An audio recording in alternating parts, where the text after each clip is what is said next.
control de Alemania. Entonces ellos trataron de hacer legítimo el gobierno de Hitler. Entonces lo presentaron ante diversos sectores de la sociedad y uno de ellos fue la iglesia. Recuerden que Alemania fue la cuna de la Reforma Protestante. Entonces la iglesia oficial de Alemania era la iglesia protestante. Lo interesante es que cómo se mete la política en tanto que para legitimar a Hitler, muchos le juraron de la iglesia protestante, le juraron lealtad. Y no solamente los protestantes, también los católicos. Entonces, ellos empezaron a hacer un frente común para que la raza aria, estuviera por encima de todos los demás grupos étnicos que estaban ahí, diciendo que la injerencia extranjera estaba descomponiendo la sociedad alemana y que necesitaban volver a tener el dinero y la riqueza entre los alemanes y no por esos extranjeros que se estaban haciendo ricos a costa de ellos. Sí, el movimiento reciclado de esta iglesia alemana, pues hubo un líder fanático que se llamaba Ludwig Müller. Entonces él estaba influyendo en la organización de la iglesia alemana para que las iglesias, los creyentes, los feligreses aceptaran ciegamente lo que Hitler estaba proponiendo hacer en su sociedad. Destituyeron a varios pastores que eran de origen hebreo o casados con mujeres de sangre judía. Prohibían la conversión y el bautismo de los judíos en las iglesias protestantes y justificaban el antisemitismo. Nadie en Alemania se atrevía a decir una sola palabra en contra porque lo metían a la cárcel. Sabían lo que les esperaba. Nadie, excepto un puñado de pastores luteranos, que en 1934 se levantaron y dijeron no a Hitler. Y pasó algo bien interesante. Ellos ya no pudieron estar en comunión con la misma iglesia evangélica de Alemania y fundaron un movimiento que se llama la Iglesia Confesante, donde ellos dijeron: nosotros tenemos que levantar nuestra voz contra la tiranía de Hitler. De tal manera que había un intelectual, un pastor, que estaba dando clases en la Universidad de Nueva York, pero él se estaba dando cuenta de todas las atrocidades que estaban haciendo y el silencio cómplice de la iglesia.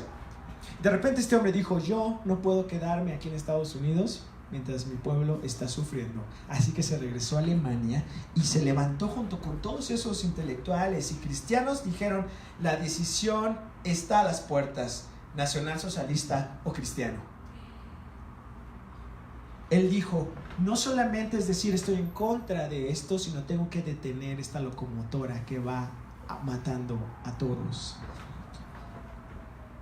Ese pastor se llamaba Dietrich Bonhoeffer, que fue atrapado, le prohibieron enseñar en los seminarios, le prohibieron predicar, y después la Gestapo lo atrapó y lo colgaron una semana antes que entraran los aliados a Berlín. Pero él desde la cárcel escribió unas joyas para la teología cristiana y escribe un libro precisamente que se llama El costo del discipulado. La Navidad es más que celebraciones sin sentido, donde el gasto se incrementa. Dicen que las Navidades comerciales solo dejan montones de basura. La comida no se engorda, o algunos se deprimen, pero es la oportunidad de recordar el llamado de Dios. Entonces, cuando nosotros leemos este texto, encontramos que Navidad significó el encuentro con el llamado de Dios.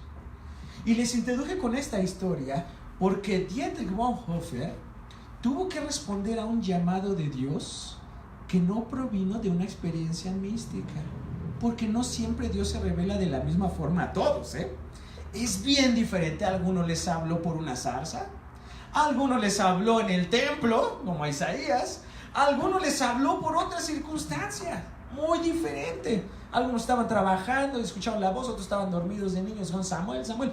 A todos les habló diferente. Y a ti en Navidad también Dios quiere llamarte. Entonces, ¿Qué desafíos nos representa este texto que acabamos de leer? Que ha sido leído por muchas generaciones y que en otras ocasiones ya lo hemos leído. Pero este texto nos da un desafío a encontrarnos con ese llamado de Dios. Y el primer desafío que al menos pude identificar para esta mañana lo encontramos en los versículos del 26 al 27. ¿Qué nos dice el texto ahí? 6 meses después de que había quedado embarazada la prima Elizabeth, Dios envió al ángel Gabriel a la ciudad de Galilea, Nazaret, para ver a María, una virgen que estaba comprometida con José, un hombre que era descendiente de David. Es muy interesante, algo que vas a encontrar en la Biblia, que no vas a encontrar en el Corán, no vas a encontrar tampoco en los Vedas de la India, es que la palabra de Dios, el Evangelio, la Biblia, siempre te va a ubicar en lugares geográficos definidos, en momentos históricos definidos. O sea, en un análisis que le hicieron al Corán, no hay ninguna referencia histórica ni geográfica precisa de los hechos que ocurrieron ahí. Pero en la Biblia tú puedes respaldar cada cosa. Y Lucas es una persona que escribe historia al nivel de Heródoto.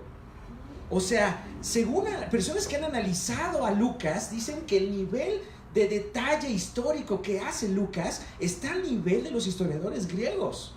O sea, es alguien que te ubica geográficamente y te ubica hasta en el tiempo, te dice quién era gobernador, en qué lugar suceden las cosas, y son cosas que se han podido comprobar con el paso de la historia. En el siglo XIX muchos decían que estos lugares ni existían. ¿Cómo fue el movimiento de la crítica bíblica? Decían, no, eran puros mitos. Pero los hallazgos arqueológicos nos han demostrado toda la evidencia del Nuevo Testamento, que es asombrosa. ¿Y por qué te digo esto? Porque Lucas, continúa ubicándonos geográficamente y nos ubica también en el momento de vida de esta mujer. Y el desafío que encontramos aquí es uno, y anótalo si puedes, es que el texto me desafía a ver mi historia en la historia de Dios. Todos tenemos una historia. Todos los que estamos aquí somos producto tanto de cosas buenas como de heridas que hemos tenido a lo largo del tiempo. Aún las heridas te han hecho madurar. Yo no sé qué hubiera pasado si a lo largo de mi vida no hubiera también tenido desencuentros y a veces tristezas, porque me hicieron entender que Dios estaba en control. Pude encontrar su consuelo. Pude saber también que soy una persona que se equivoca y que hay consecuencias de mis decisiones, pero también eso me hizo madurar. Aún las pérdidas, aún las cosas que no he tenido y aún los nos de Dios me han hecho crecer y han sido positivos para mi vida. Entonces, el texto nos habla así, tu historia en la historia de Dios. ¿Por qué? Porque Nazaret era un pueblito en una colina. Bien interesante. Era un pueblo muy pobre. Por lo regular dicen algunos que han investigado que la gente hacía hoyos en esa colina. Hacían como un tipo de cuevas artificiales para poder vivir ahí. Era muy pequeño. Algunos calculan que aproximadamente solo tenía 300 personas en algún momento. A diferencia de Jerusalén, que Jerusalén era la ciudad de los reyes y donde estaba el templo. Unos versículos más arriba hubo un anunciamiento similar que pasó en Jerusalén. Y hubo respuestas muy diferentes, porque la persona que le fueron a decir en Jerusalén que también había esperanza, se quedó hasta mudo porque no creyó. Y es bien interesante que llega Dios enviando a su ángel a este lugar pobre. Envía a su mensajero a cambiar la historia de una persona que estaba viviendo su vida común como cualquier otro, como tú y como yo. Y es ahí donde nos damos cuenta que nuestra historia de vida, aunque no lo podemos identificar, es parte de la historia redentora de Dios. Dios de antemano se ha propuesto restaurar este mundo y le ha placido no ir a Nueva York. Bueno, sí está ahí, pero no le ha placido ir con los príncipes de Dubái. Le plació venir a la Ciudad de México a llamarte a ti. Y eso es asombroso. ¿Qué tan conscientes estamos de que todo lo que en este momento acontece en nuestra vida es parte del plan restaurador de Dios? ¿Cómo? ¿Que no haya tenido trabajo en cierto tiempo? ¿Que no tenga ni novia ni novio? Dios mío, ya te tardaste, ¿no? Podemos pensar muchísimas cosas, que no tenga respuesta, no tenga claridad en lo que tengo que hacer este nuevo año. Bueno, todos estos momentos de transición en tu vida forman parte del plan redentor de Dios, aunque tú no estés consciente de él, o aunque a veces no sepas ni para dónde vas. Porque en esos momentos es cuando Dios interviene y te dice: aquí estoy. La historia de Navidad nos recuerda cómo Dios le hace ver a esta adolescente que el rumbo que está tomando su vida va a ser trascendental para la historia humana. Por eso te lleva a reflexionar que las decisiones que estás tomando el día de hoy nunca van a ser a la ligera. Siempre van a formar parte del plan de Dios, aún para bien y a veces para mal. Es Dios el que le da forma al corazón de toda persona. Vamos a ver, Anareli, ¿puedes ayudarme a buscar el Salmo 33:15? Dios quiere que tu vida exhiba su verdad y su valor. Y Wendy, que busque Romanos 9:17.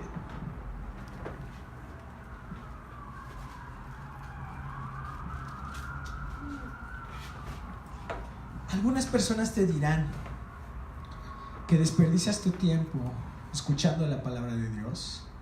Algunas personas te van a criticar, ¿no? Y más ahora que te juntes con tu familia. ¿Y tú no sigues yendo a tu templo? ¿Y ahí qué te dan? ¿Te pagan por ir? Salmo 33:15, ¿qué nos dice? Pero ellos se alegraron en mi adversidad y se juntaron contra mis gentes despreciables y yo no lo entendía. Me despedazaban sin descanso. 33:15. Yo te dije a ellos. ¿Cómo que está al revés, no? Él formó el corazón de todos ellos, atento está a todas sus obras. Él formó tu corazón. Él está ahí y está atento a lo que decides. Es importante todo lo que tú estás planeando hacer. Y cada decisión que tomes, aún desde que de dónde prendes la televisión y qué página de internet estás abriendo, en verdad pareciera absurdo, pero todo es trascendente para la vida. Ya no existen ya cosas superficiales. Esta muchacha estaba en su casa como cualquier día y fue el momento del encuentro con Dios. Romanos 9:17, ¿qué nos dice?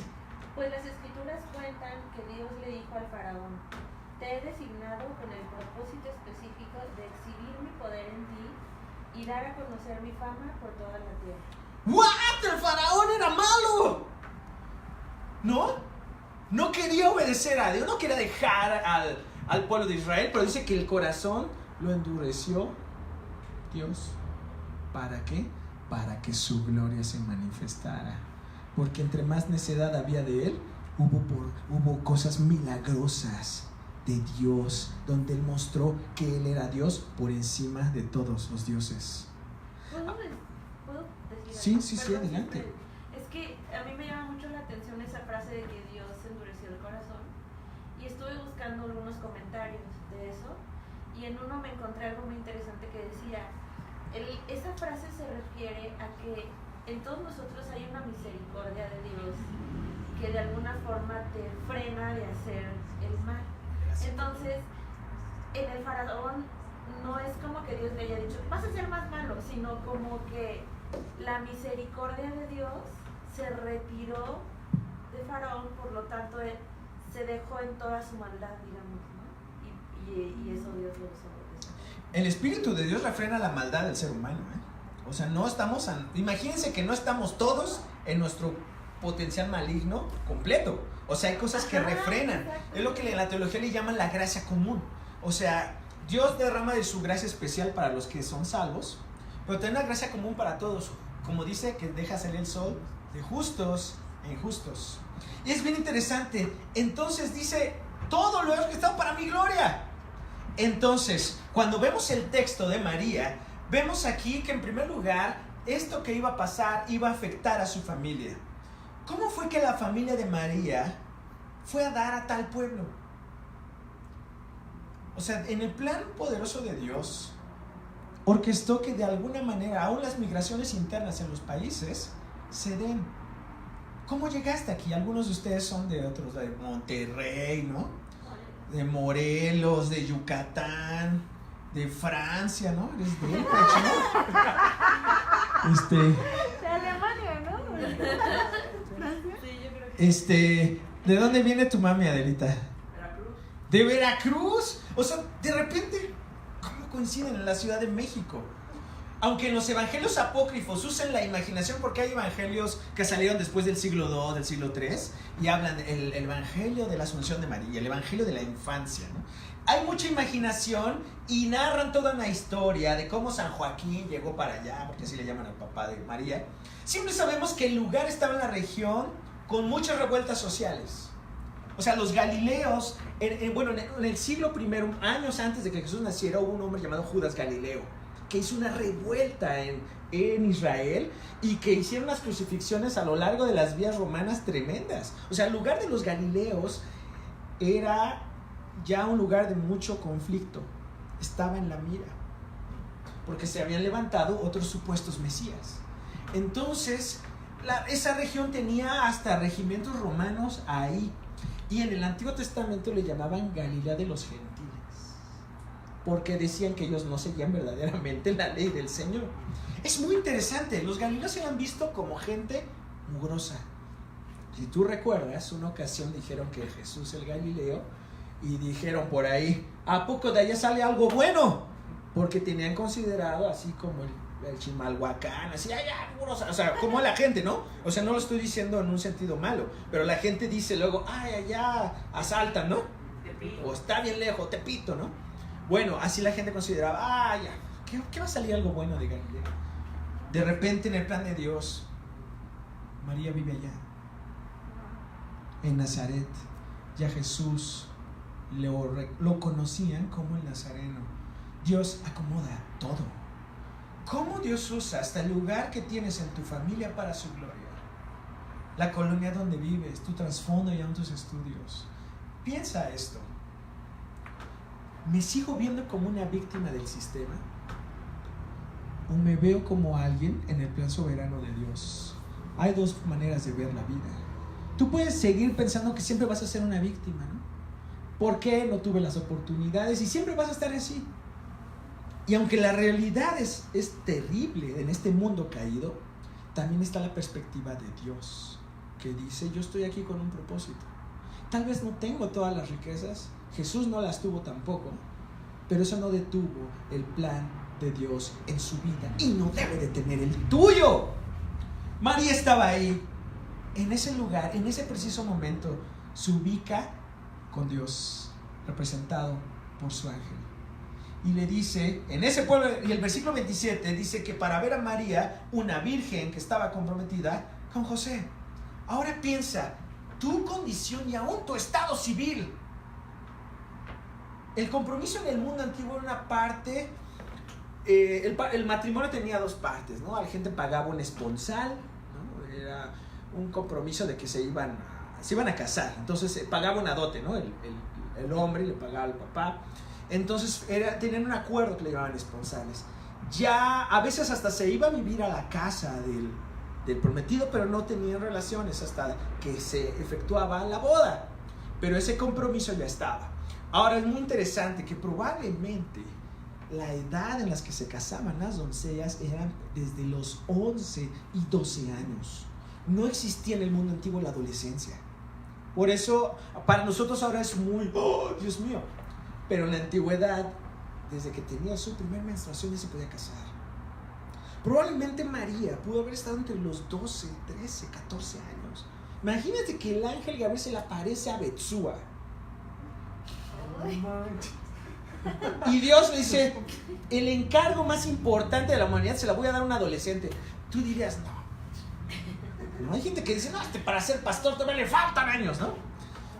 Bueno, Dios usó hasta su condición y su edad. Te podrías preguntar tú, ¿por qué aún no me he casado? ¿Por qué aún no encuentro el amor de mi vida? Y son preguntas que nos vienen a los que llegamos en algún momento a estar solteros, ¿no? ¿Quién será?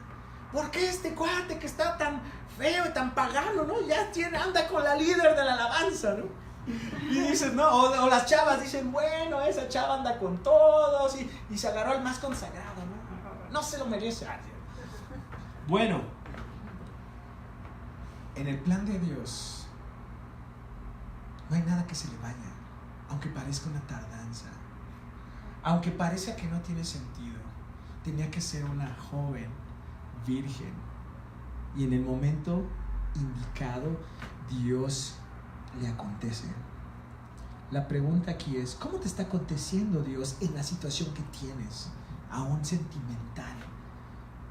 Y a veces Dios te acontece no para que salgan florecitas. A veces nos metemos en crisis. ¿Qué hubiera pensado? ¿Qué hubiera pensado? ¿Qué pensaron los papás? Yo, ahora que estaba preparando, pensé en Betsuba. ¿Qué pensaría Juan Carlos? ¿Y qué pensaría Liz, no? Nuestra hija embarazada. Bueno, ¿qué pensaron los papás de María? ¿Qué pensaba el prometido? ¿Qué pensaba ella? Llegamos a desesperarnos cuando a los ojos de nuestros planes y propósitos no hemos tenido el éxito esperado. Pero ¿cómo es ante los ojos de Dios? Cuando la gloria o cuando solo estamos buscando, ¿no? O nuestros esfuerzos están enfocados en la autorrealización, no vamos a querer ni siquiera que Dios venga a estorbar nuestros planes. El mundo de hoy nos lleva a eso. La autorrealización es lo más importante porque el ser humano está en el centro de todas las cosas. Entonces los parámetros de éxito de esta sociedad van a ser si tú tienes dinero, si tú tienes un buen trabajo, lo que tienes manifiesta cuánto vales. Y esos son los parámetros que la gente te mide hoy,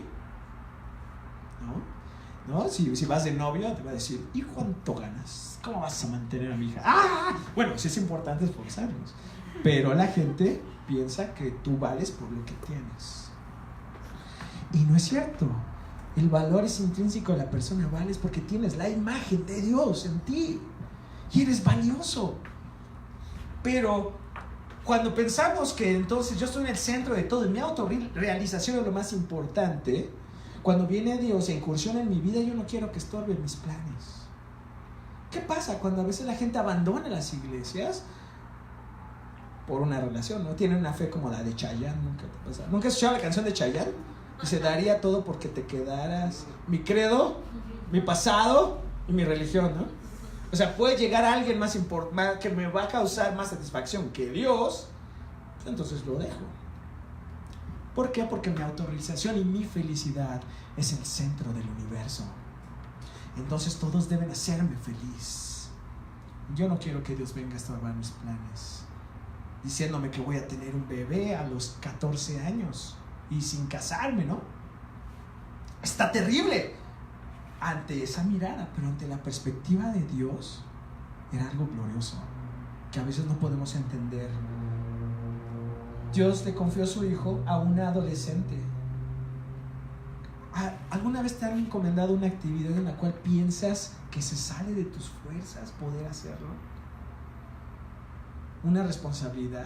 De niño nunca te pusieron y vas a cuidar aquí, ¿no? Mamá, se cayó el agua, ¿no? Alguna ocasión me decía, mamá, vas a cuidar esto que se está cocinando. Me iba a jugar y se quemaba y se consumía la sopa y pues me regañaban. Bueno, puede ser algo trivial, pero a veces nunca nos sentimos preparados, ¿no? Cuando me iba a casar me decía, ay, ¿y a poco sí voy a poder?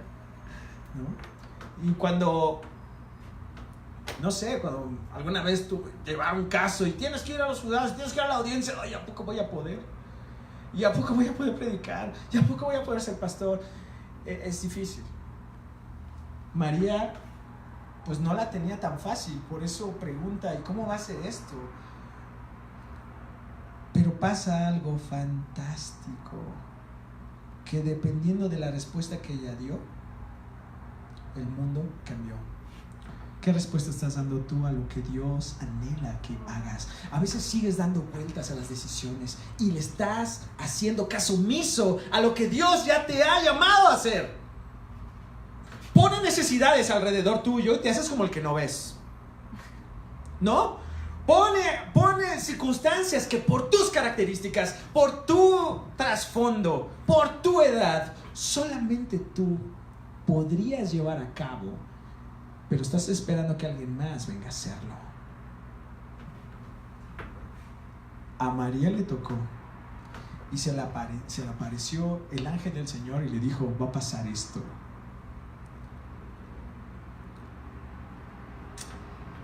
¿Cómo nosotros podemos responder a ese llamado? Vamos a ver algunos versículos que nos ayudan mucho. Hechos 17:28. Es a pedirle a Estefano, a Anareli, Proverbios 16:1, Adelita, Proverbios 16:9, Proverbios, se me olvidó, Texan Boy, se me olvidó tu nombre, Alex, Proverbios 19:21. ¿Cómo Dios nos vuelve a regresar? Hace personas dispuestas a su voluntad. Vamos a ver Hechos 17:28.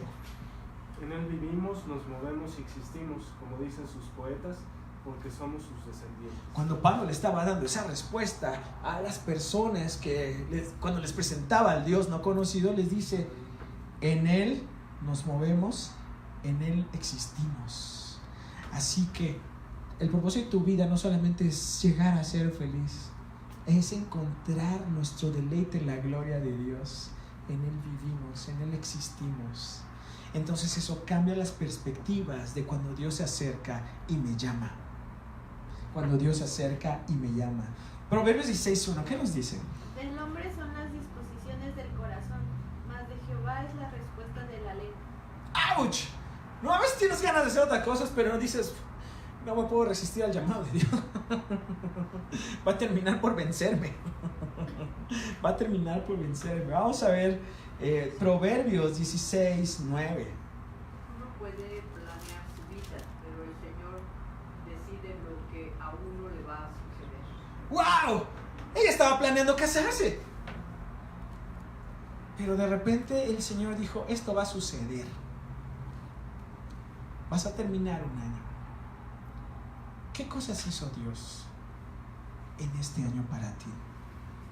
Navidad nos está hablando el desafío, ¿no? De recordar cómo nuestra vida es parte del plan de Dios. No estás haciendo un plan alternativo. Tú vas en ese camino en el cual Dios ha planeado para que tú restaures este mundo. No lo prolongues más. Sansón cumplió el plan de Dios, pero lo cumplió todo cateado, sin ojos, golpeado, pelón, ¿no? Pudo haberlo hecho cuando tenía fuerzas. No termines cumpliendo el plan de Dios, pelón. Digo, o sea, hablando de que sin fuerza, sin vista, ya lastimado del corazón, porque eso fue un gran problema. No llegues a cumplirlo así, cuando tienes la oportunidad y todas las cualidades y capacidades para hacerlo bien y disfrutarlo. ¿Qué nos dice Proverbios 19:21? La gente tiene muchas ideas, pero solo se hará realidad la decisión del Señor. ¡Wow! Entonces, alinea tu corazón al corazón del Padre. María había trazado un plan, pero cuando se encuentra el Señor, por eso su respuesta fue tan fácil, porque era alguien que estaba buscando a Dios. Y si Dios hace modificaciones en el momento, no te vas a frustrar, sino vas a aceptar su voluntad con gozo. Navidad te desafía a eso. El segundo desafío es a reconocer la gracia de Dios. Versículo del 28 al 33 dice: el ángel entró en donde ella estaba y le dijo, la traducción que ustedes dicen dice hola. Reina Valera dice salve, muy favorecida. Pero vamos a ver ahorita qué significaba. En griego dice: el Señor está contigo. Cuando ella escuchó estas palabras se sorprendió y se preguntaba qué clase de saludo era ese. El ángel le dijo: María, no temas, Dios te ha concedido su gracia. Vas a quedar encinta y darás a luz un hijo y le pondrás por nombre Jesús. Este será un gran hombre, lo llamarán Hijo del Altísimo. El Señor le dará el trono de David su padre y reinará sobre la casa de Jacob para siempre y su reino no tendrá fin. Aquí destacamos algo, la iniciativa de Dios. O sea, ella estaba tranquila y el ángel irrumpe en su historia. Como dijeran, el amor que asciende es adoración. Cuando nosotros levantamos, ¿no? Hasta en el Antiguo Testamento lo hacían como un olor fragante que sube, ¿no? El amor que sale afuera es afecto, ¿no? Sale hacia otro, ¿no? Que sale para afuera es un problema. El amor que se inclina, o sea, que desciende, se le llama gracia. La gracia es extender favor o bondad hacia alguien que no lo merece, que jamás puede ganarla. Cuando le dice salve, está diciendo sé alegre, alégrate. Es lo que litera Jairo se escribe como Chairo, pero se pronuncia Jairo. Literalmente significa alégrate. Porque en medio de las crisis, en tu juventud, en tu relación sentimental, en tu trabajo, Dios está contigo. Y eso es un regalo. Es un regalo, es gracia. Aunque a veces no lo sientas. Hay cosas difíciles en la familia. Tienes un consuelo tanto en la vida como en la muerte.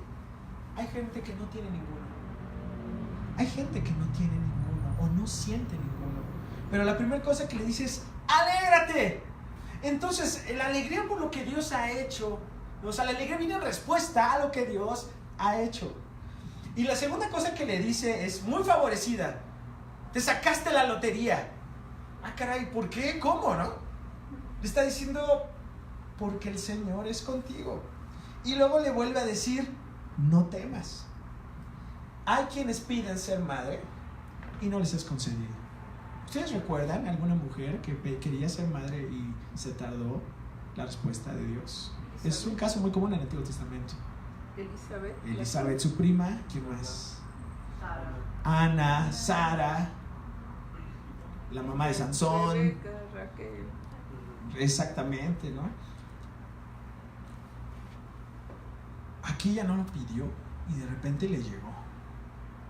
Está perpleja por ese anuncio. Dios simplemente ha entrado a su vida y la ha puesto a su servicio. Es esa gracia que viene de arriba para ti. ¿Qué cosas te ha dado Dios que tú no las pediste, pero te puso enfrente? De repente ya eres líder de alabanza, ¿no? Chispas, de repente. Algunos, pues yo soy calientabanca. No, quiero decirte que no. Algo bien interesante. Uno de los triunfos de la Reforma Protestante fue lo que se le llamó el sacerdocio universal de los creyentes. Nosotros no creemos que solamente el clero organizado es capaz de leer la Biblia y de llevar a otros y de predicar, sino que cada uno de nosotros somos ese pueblo de reyes y sacerdotes. Entonces, no pienses que eres un calentón. Piensa que tienes un llamado de Dios a ti muy favorecido. Entonces, algo bien interesante es que le dice, no temas. Dios te ha concedido su gracia, dice en el versículo 30. Y luego le dice, vas a quedar encinta. Ahí es donde viene el miedo. Porque de qué manera vas a servir a Dios. Y eso es gracia también. El ministerio que tenemos es por gracia.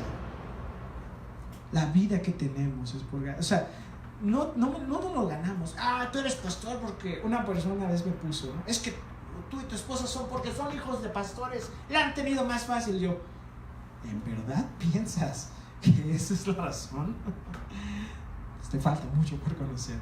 Es por pura gracia. Es por pura gracia de Dios que uno está aquí y que tiene una oportunidad de cantarle, de servirle. Hay gente que no la tiene de la manera en como la tenemos tú y yo. Le vas a decir, vas a quedar embarazada. La gracia de Dios también se manifiesta en llamados que no necesariamente son fáciles, porque a través de este niño el Señor salva. Es lo que significa Jesús. Yeshua, ¿no? O Yehoshua. Pero en griego era más Yeshua, ¿no? El Señor salva. Jesús, ¿no? Dice. Suena fácil, pero tendría implicaciones físicas, emocionales y sociales. ¿Cuánto le costó decir sí al llamado de Dios? Que la gente hablara de ella. ¿Le costó recursos económicos? ¿Cuánto cuesta un bebé? ¿No? Antes no había pañales desechables, pero sí lavaban bastante. ¿Qué otras cosas le pudo haber costado? ¿Qué otras cosas se imaginen que les costó? Perder sus amistades, dejar su casa, huir para que no la apedrearan. Los chismes de ahí en adelante hasta que Jesús creció, el que ser repudiada de la gente, el que los sacerdotes no la quisieran. No. Que se burlaran de José también, ¿no? Por supuesto. Ese ni es tuyo. Y los fariseos lo sacaron a la luz, ¿eh? En varias ocasiones le decían a Jesús, nosotros no somos hijos de fornicación. Así se lo dijeron. Y les dijo, Jesús se las contestó después, ustedes son hijos de su padre el diablo, ¿no? Pero es muy fuerte. O sea, ¿cuánto costó? Si simplemente por un rumor, ¿sabías que no sé, Clanarelli se robó el dinero de Morena, ¿no? No hay que ponerla de líder aquí, ¿no? O sea, si por un rumor la gente luego toma precauciones contigo, este tipo de cosas que solamente por revelación divina del Espíritu Santo, acción del Espíritu Santo, es imposible de creerlo de manera natural. Entonces, le costó bastante. La gracia, ¿no?, es gratis, pero no es barata. Es costosa. Le costó todo al Hijo de Dios. O sea, para que tú lo disfrutes, pero no es algo que puedes despreciar como algo barato. Entonces el reconocer la gracia de Dios en tu vida viene en respuesta a un corazón agradecido. Cuando tú no estás agradecido, te va a valer un cacahuate. Jesús le dijo una vez al fariseo: el que siente que se le ha perdonado poco, ama poco, pero el que siente que se le ha perdonado mucho, ama mucho. Y también no fue indirecta, fue directa, porque él estaba despreciándolo en su corazón a Jesús. La pregunta es, en respuesta a lo que Dios ha hecho, ¿estarás dispuesto a hacer lo que sea por Jesús? Puede ser una respuesta muy fácil, pero es bien difícil. Estaba leyendo de esas noches que a veces te da insomnio. Yo busco leer luego para que ya digo, ya me voy a desvelar, mínimo voy a leer algo bonito. Entonces estaba leyendo un libro de liderazgo, pero fue tan desafiante que a veces dicen, en el liderazgo puedes perder todo por Jesús. Mejor hasta pagué el y hasta dije, Dios, ¿en qué me metí? ¿No? Qué difícil es. Los planes de Dios son más amplios de lo que vemos. La descripción de Jesús, porque dice, bueno, vas a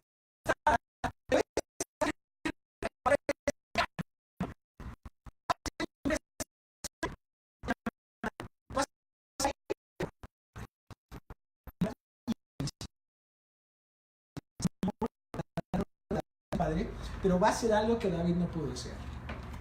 Su reino y su dinastía perecieron, pero el reino de Jesús no tendrá fin.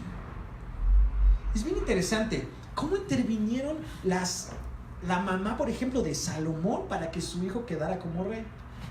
Porque Salomón no era el hijo mayor de David, ustedes recuerdan.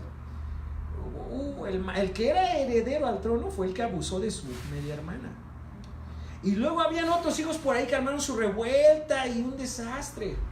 Pero la mamá de Salomón de alguna manera intervino junto con alguien más de los sacerdotes. Y bueno, está en el plan de Dios. Pero lo que quiero decirte es que ellas buscaban, wow, que mi hijo sea. En este caso le está diciendo a María, va a parecer una atrocidad ante la sociedad, pero el hijo que tendrás va a ser aún mayor que David y que cualquiera otro que haya venido. El plan de Dios es así también. La gracia de Dios nos da la oportunidad. El Padre nos ve a nosotros no como los pecadores desgraciados que somos, sino nos ve con la santidad de Jesús. Eso es la justificación. Ya no ve mi pecado, ve a Cristo en mí.